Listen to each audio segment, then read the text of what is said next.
The biggest social media influencers in the world will feature your music for free once you know exactly what to say to them. What's going on, guys? This is Omari giving you more no-nonsense music marketing advice.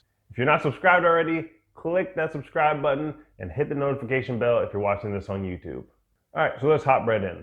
When you're first trying to get your music featured with influencers, you don't want to go for the huge people with millions and millions of followers.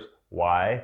Because they're getting hit up all the time from people. They're getting messages all the time, they're getting emails all the time.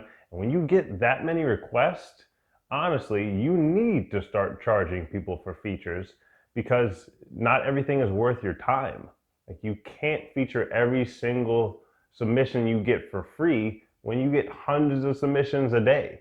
It just wouldn't be effective for anybody to get featured on your channel if you have hundreds and hundreds of videos per day coming from your channel. Like, nobody would watch all 100 videos every day.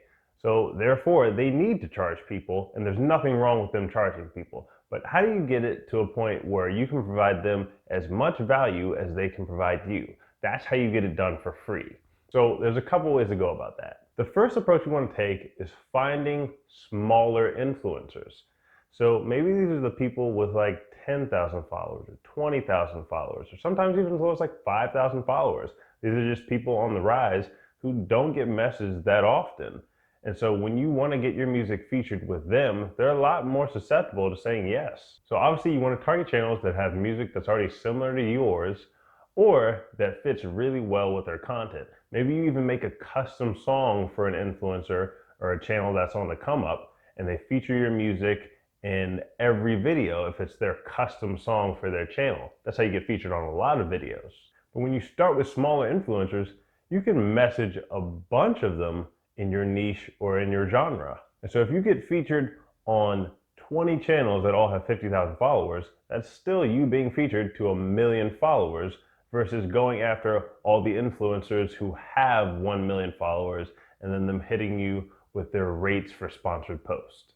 Once you start to get featured by some of the influencers, you now have leverage in order to go into conversations with other people. So once you have some credentials, like I made this custom song for this channel, and this has started to boost their performance, and they grew from 10,000 followers before using this song I made for them to now they have 30,000 followers. Well, now you have some leverage to go into that next conversation. So whenever you're approaching people now with more followers, maybe you bump up to like 75,000 followers, 80,000 followers, 100,000. Like, as you go steadily up, instead of just going for the kill and going for all the people with 2 million followers, then you steadily build your leverage and your influence.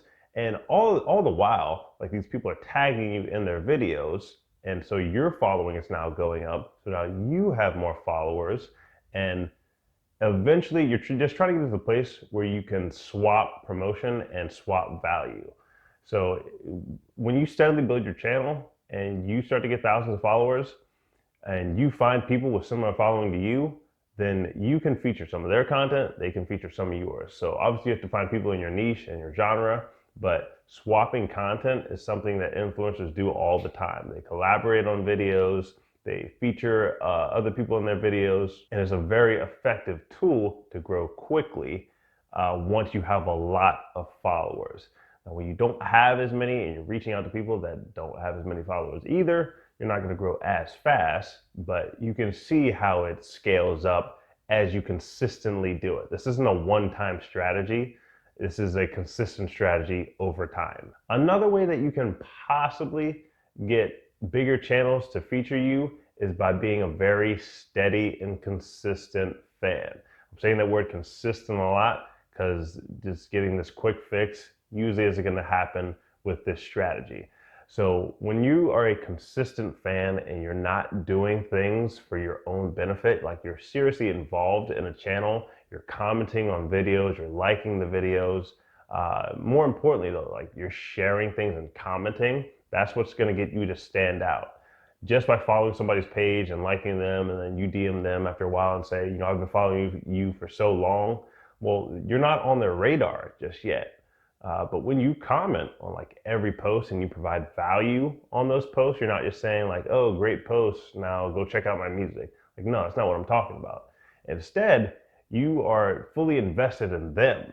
Like when you make it all about somebody else and you're genuine about it, then people are going to take notice of that. They really do appreciate people appreciating their work. So when you're sincere and you give good feedback and you give good comments, you come on somebody's radar, because let's just be honest, people don't do that a lot. Not many people are genuinely concerned and genuinely invested in somebody else's product. So when you do that, you stick out. Now this does take time. Like that's the downside of this strategy is, it can be a free strategy, but it just takes time. So if you don't have the money, then you got to have the time to do it. When you are seeing these people's posts, like if they post a lot, then that can get tiring. Maybe you don't do it on like every single post they have. They post a ton, like if they post 3 times a day, you don't want to do it on every single one. But you do want it to be consistent, like at least every, week, or maybe a couple times a week, you are in there and you are involved. And if they have somebody attacking them in the comments, like you're backing them up, that sort of thing. You're being a real supporter, and that can get you on the radar of some of like the bigger channels. And then that can open the door for you to have that leverage in that first conversation, or maybe a few conversations down, to where they feel that conversational and emotional equity between you, and you can get in that door and wait for that right opportunity to give your music to them, to where they might feature it in some stuff.